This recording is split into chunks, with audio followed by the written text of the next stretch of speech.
A lection, also called the lesson, is a reading from Scripture in liturgy. History. The custom of reading the books of Moses in the synagogues on Sabbath is a very ancient one. Since the prophetic books were written after the books of Moses, readings from them began later, but were in existence at the time of Jesus. This element in synagogue worship was taken over with others into the Christian divine service, as may be gathered from passages in the Gospels such as St. Luke chapter 4 verses 16 to 20 and 16-29.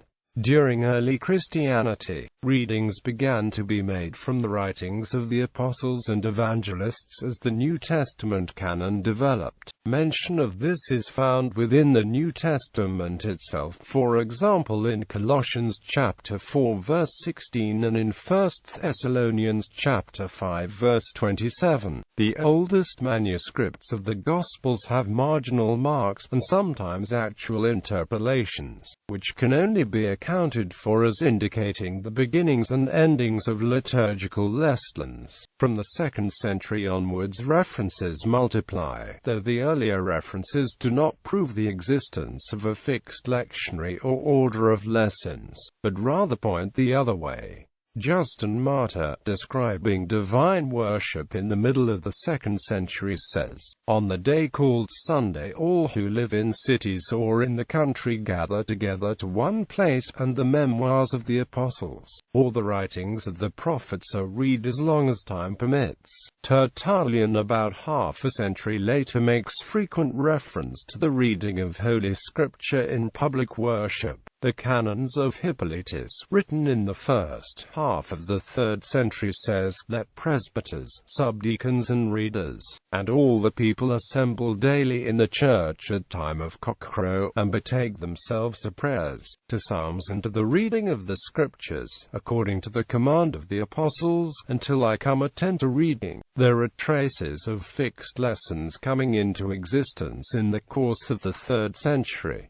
Origen refers to the Book of Job being read in Holy Week. In the 4th century such references are frequent. John Cassian states that throughout Egypt the Psalms were divided into groups of 12, and that after each group there followed 2 lessons, one from the Old Testament and one from the New Testament, implying but not absolutely stating that there was a fixed order of such lessons just as there was of the Psalms. St. Basil the Great mentions fixed lessons on certain occasions taken from Isaiah, Proverbs, St. Matthew and Acts. From Chrysostom and Augustine both state that Genesis was read in Lent, Job and Jonah in Passion Week, the Acts of the Apostles in Eastertide, lessons on the Passion on Good Friday, and lessons on the Resurrection on Easter Day. In the Apostolical Constitutions a service is described which is required of the Church. First come 2 lessons from the Old Testament by a reader, the whole of the Old Testament being made use of except the books of the Apocrypha. The Psalms of David are then to be sung.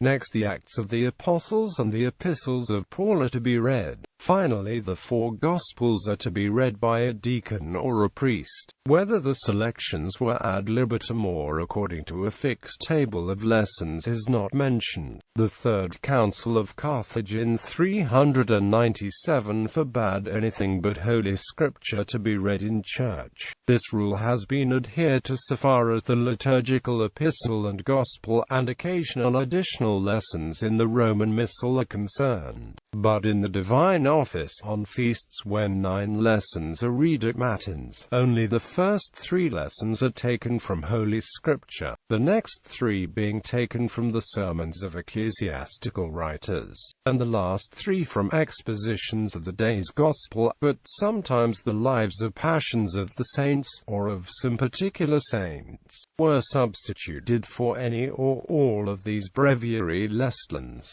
Nothing in the shape of a lectionary is extant older than the 8th century, though there is evidence that Claudianus Monachus made one for the church at Vienna in 450, and that Musaeus made one for the church at Marseille, California, 458.